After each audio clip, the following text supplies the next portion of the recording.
Okay, so to refute what Narbe had to say, what Narbe had now, so for the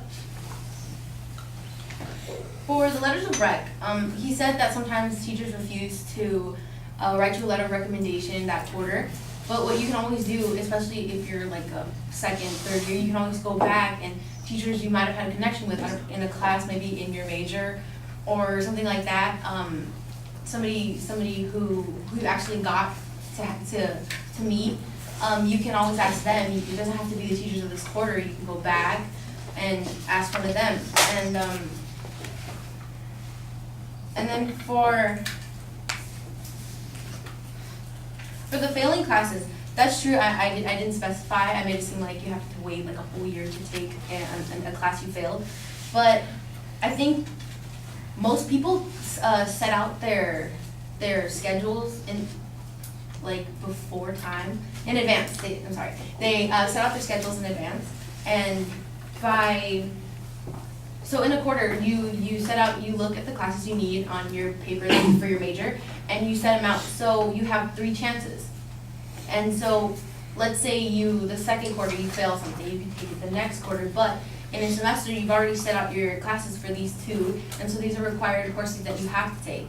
And if you fail a class in a semester, you have less time. Even though the classes are longer, you have less time to make them up. And then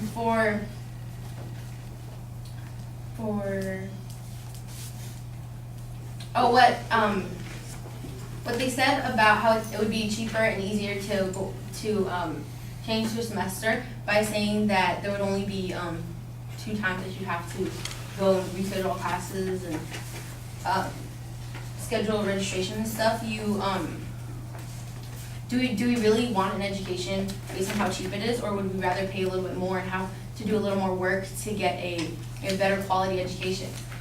And by getting a better quality education, we'd all be more well-rounded students, and so when we go out into the workforce, we'd have better opportunities and options and better things to show to our future employers or our interns or internships. So that's another thing.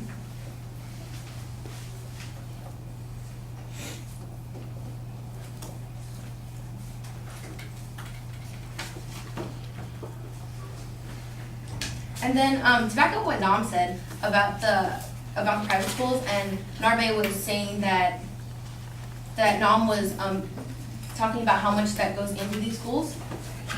I think what Nam was trying to say is it's not a proper comparison to compare our school to those other schools because they're private, and it's kind of a whole different idea for those schools than it is here, because we are public schools and those are private schools.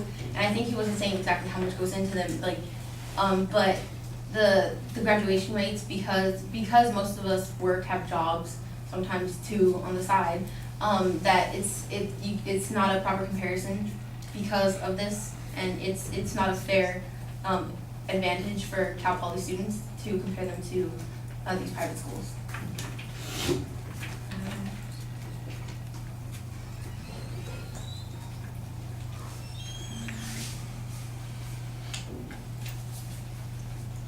Yeah, that's it. Thank you.